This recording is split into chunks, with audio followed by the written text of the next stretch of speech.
गरीब नूडल्स वाले की सफलता। माँ, वो देखो ना, वहाँ क्या बिक रहा है, मुझे भी खाना है। बेटा मेरे पास इतने पैसे नहीं हैं, चलो मेरे साथ। माँ, दिला दो ना, बहुत तेज भूख लग रही है। तभी वहां पर खड़े एक व्यक्ति ने उसे एक प्लेट नूडल्स दिला दिए, जिसे देखकर राहुल बहुत ज्यादा खुश हो गया और खुशी खुशी उसे खाने लगा। अपने बच्चों की खुशी देखकर मीना की आंखों में आंसू आ गए। मीना एक बहुत गरीब घर से थी और पति का देहांत हो जाने के बाद वो अकेले ही अपने बच्चे का लालन पालन कर रही थी।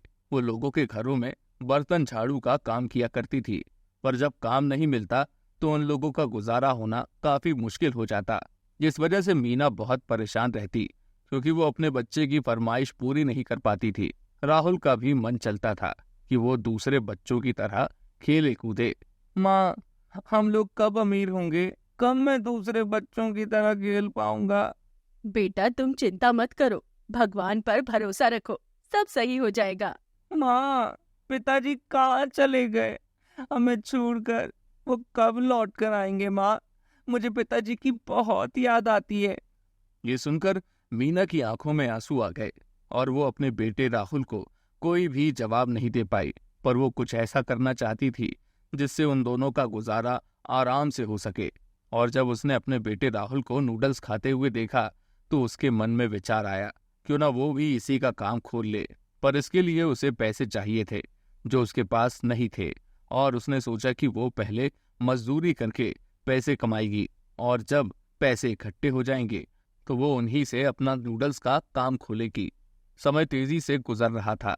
लगभग 1 महीने के बाद उसके पास पैसे हो चुके थे कि वो नूडल्स का काम खोल सके, और इसीलिए वो बाजार जाकर सारा सामान लेकर आ गई और फिर वो घर आ गई। जब राहुल ने सामान देखा तो अपनी माँ से कहा, माँ, आप ये सामान क्यों लाई हैं?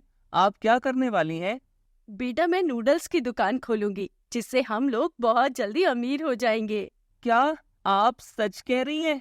फिर तो मुझे रोजाना नूडल्स खाने के लिए मिला करेंगे। हाँ बेटा, तूने बिल्कुल ठीक कहा। अच्छा तो अब मेरी मदद तो करना।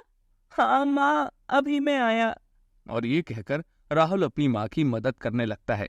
ज्यादा पैसे न होने की वजह से मीना ने अपना काम घर से ही शुरू किया। उसने घर के आगे ही एक छोटा सा स्टॉल लगा लिया और नूडल्स बेचने लगी। पहले दिन उसकी दुकान पर 1-2 लोग ही आए, जिसे देखकर राहुल ने कहा, माँ, हमारी दुकान पर कोई आ क्यों नहीं रहा है?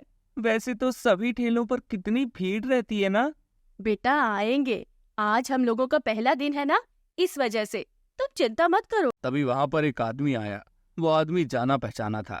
उसे देखकर मीना बहुत खुश हुई, क्योंकि वो आदमी कोई और नहीं बल्कि वही था जिसने राहुल को नूडल्स दिलाए थे। और मीना से उसने कहा, अरे भाई साहब आप। हाँ मैं। आपने भी नूडल्स का काम खोल लिया है, ये तो बहुत ही अच्छी बात हुई भाई।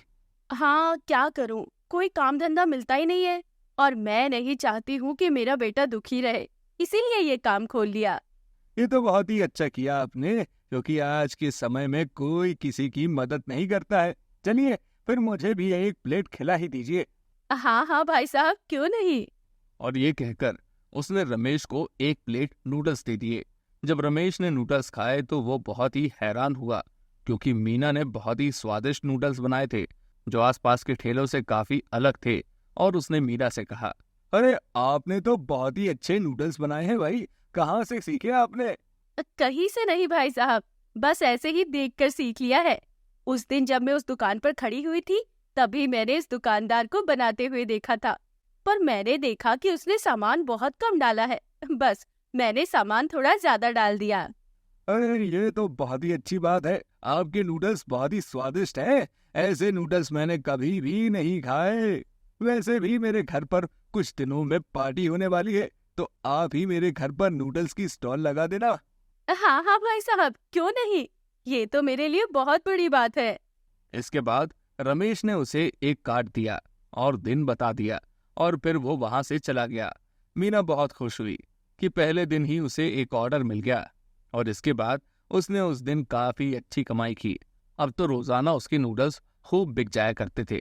धीरे धीरे रमेश की बताई हुई तारीख भी पास आ रही थी, और एक दिन पहले मीना नूडल्स बना रही थी कि अचानक उसके ऊपर गर्म पानी गिर पड़ा, जिस वजह से उसका पैर जल गया। ये देखकर मीना काफी ज्यादा परेशान हुई, क्योंकि कल उसे रमेश के यहाँ जाना था और अब वो चल भी नहीं पा रही थी। हे भगवान, ये तूने क्या कर दिया? जैसे तैसे पहला ऑर्डर मिला था, तूने उसे भी मुझसे छीन लिया। मैं कल कैसे जाऊंगी? माँ, आप परेशान मत होइए, कुछ ना कुछ इंतजाम हो ही जाएगा। बेटा, कुछ नहीं होगा। उनका घर बहुत ही दूर है और हम लोग वहां तक नहीं जा पाएंगे। तू तो देख ही रहा है, मेरा पैर कितना ज्यादा जल गया। आप चिंता मत कीजिए, आप दवाई ले लीजिए, सब कुछ ठीक हो जाएगा माँ। और इसके बाद मीना दवाई ले लेती है, जिससे उसे आराम मिल जाता है। पर अभी भी उसका पैर इतना ठीक नहीं हो पाया था कि वो ज्यादा दूर का सफर तय कर पाए। अगले दिन मीना को हल्का बुखार भी आ गया और वो चारपाई से उठ भी नहीं पाई। वहीं दूसरी तरफ रमेश उसका इंतजार कर रहा था कि अभी तक मीना आई क्यों नहीं, और वो इसी सिलसिले में उसके घर आया। जब उसने देखा कि मीना चारपाई पर लेटी हुई है, तो उसने उससे कहा, अरे क्या हो गया आपको? आप इस तरह क्यों लेटी हुई है? आज तो आपको मेरे यहाँ स्टॉल लगाना था ना।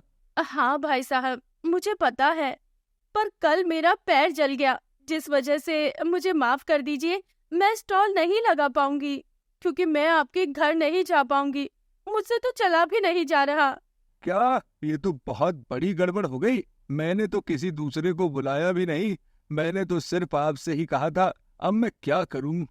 ये कहकर रमेश कुछ सोचने लगता है और तभी उसके दिमाग में एक उपाय आता है और वो फिर मीना से कहता है, आप चल ही तो नहीं सकती है ना, पर गाड़ी में तो बैठकर आप जा ही सकती है। वहीं आपका सामान भी गाड़ी में आराम से आ जाएगा। आप बस बैठे बैठे यहाँ पर नूडल्स बनाते रहना, मैं आपके साथ एक दो आदमी लगा दूंगा। ये सुनकर मीना बहुत खुश हो गई और उसने अपनी दवाई खाई और फिर वो अपने बेटे के साथ रमेश के घर चली गई। वहां जाकर उसने सभी के लिए बहुत सारे नूडल्स बनाए। जब लोगों ने मीना के नूडल्स खाए तो सभी ने मीना की खूब तारीफ की, जिसे देखकर मीना बहुत खुश हो गई और रमेश भी काफी खुश था, क्योंकि सभी लोग नूडल्स बड़े चाव से खा रहे थे।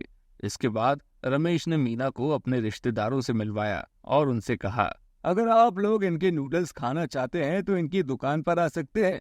हाँ हाँ भाई साहब, क्यों नहीं, ऐसे नूडल्स तो मैं रोज खाना चाहूंगा। ये सुनकर मीना बहुत खुश हुई। वहीं उसकी दुकानदारी और भी बढ़ गई। ये सब देखकर मीना ने रमेश को धन्यवाद दिया और अब मीना की दुकान बहुत अच्छी चलने लगी थी, क्योंकि रमेश ने उसका जो प्रचार किया था, उस जगह से उसकी दुकान पर बहुत ज्यादा भीड़ होने लगी थी। ये देखकर मीना बहुत ही खुश थी, पर उसने एक फैसला किया कि वो गरीबों को फ्री में नूडल्स दिया करेगी, क्योंकि ये सब भगवान की कृपा से हो पाया था और भगवान ने ही रमेश को उसके पास भेजा था। तभी वो इस मुकाम पर पहुंच पाई थी और अब वो बहुत खुश भी थी और उसने बड़ी सी नूडल्स की दुकान भी खोल ली थी। साथ ही उसने अपने घर को भी काफी बड़ा करवा लिया था और अब उसका बेटा भी स्कूल पढ़ने जाने लगा था और अब वो बाकी बच्चों के साथ खेलता भी था, जिससे वो बहुत खुश था। और अपने बेटे को खुश देखकर मीना भी बहुत ही खुश थी। तो हमें इस कहानी से ये सीख मिलती है कि हमें अपनी गरीबी से घबराना नहीं चाहिए और अपने काम को पूरी लगन से करना चाहिए, जिससे हम अपने काम में ही सफल हो जाते हैं। तो दोस्तों, कैसी लगी आपको हमारी कहानी? अगर पसंद आई हो तो लाइक, शेयर और सब्सक्राइब करना ना भूलें और ऐसी ही दिलचस्प कहानियों के लिए बने रहें हमारे चैनल पर। और हाँ, नीचे कमेंट में अपनी पसंद के बारे में ज़रूर बताएं।